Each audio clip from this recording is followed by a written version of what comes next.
Team Bharat మీద దినేష్ కార్తీక్ అయితే చాలా గట్టిగా ఫైర్ అయిపోయాడు. మీకేం బుద్ధి బుర్ర జ్ఞానం ఉందా? తమాషాలు ఏమైనా చేస్తున్నారా? ఎవడైనా అలాగా ఆర్డర్ మారుస్తారా? బ్యాటింగ్ ఆర్డర్ అంటే ముఖ్యంగా శివం దూబే ప్లేస్లోకి హర్షిత్ రాణా, అంటే శివం దూబే కంటే ముందు హర్షిత్ రాణాని దింపి హర్షిత్ రాణా తర్వాత శివం దూబే వస్తున్నాడు పవర్ ప్లేలో దేశవాళీ క్రికెట్లో కూడా హర్షిత్ రాణా అక్కడ లేడు కదా, మీరు ఎలాగే మార్చారు? సరే, లెఫ్ట్ హ్యాండ్ రైట్ హ్యాండ్ అనుకుందాం. అది రైట్ హ్యాండ్ లెఫ్ట్ హ్యాండ్ ఏదో ఒకసారి పనిచేస్తుంది, ప్రతిసారి పనిచేయదు.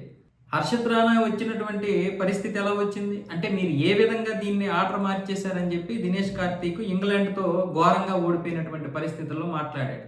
టీం భారత్ 125 పరుగుల తేడాతో ఓడిపోయింది. 125 పరుగుల తేడాతో ఇది మాత్రమే కాదు, గత 5 T20 వరల్డ్ కప్లు T20లో ఓడిపోయారు. అందుకే ఇప్పుడు ఇక్కడ ఫ్యాన్స్ కూడా ఫైర్ అయిపోతున్నారు. అసలు బ్యాటింగ్ ప్రతి ఒక్క బ్యాటరు కూడా 6 కొట్టేద్దామనే చూస్తున్నాడు. ఎవరో అసలు దాన్ని డిఫెన్స్ ఆడదాము, దాన్ని అంటే ఈ బంతికి తగ్గట్లుగా ఆడదామని లేదు. ప్రతి ఒక్కరూ కూడా 6 బాధేద్దాం ఇలాంటి పరిస్థితులే ఉన్నాయి. ముఖ్యంగా శివం దూబే ప్లేస్లోకి ఇప్పుడు ఈ హర్షిత్ రాణాని తీసుకురావడం దినేష్ కార్తీక్ అయితే అసలు ఒప్పుకోవడం లేదు. ఇది కరెక్ట్ కాదు. హర్షిత్ రాణా వచ్చాడు, 13 బంతుల్లో 9 రన్ చేశాడు. ఆ తర్వాత వచ్చినటువంటి శివం దూబే కూడా కేవలం 2 పరుగులు చేసి పెవిలియన్కి వెళ్ళిపోయాడు. అంటే అది ఎఫెక్ట్ పడింది. అదే ముందే శివం దూబే వస్తే పవర్ ప్లేలో హర్షిత్ రాణా కంటే ముందు వస్తే అతని యొక్క ఆట అతను ఆడుకుంటాడు.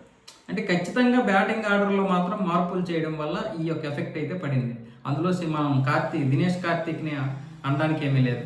మాకు దినేష్ కార్తీకే కాదు, ముఖ్యంగా అభిమానులు కూడా దీన్ని భరించలేకపోతున్నారు.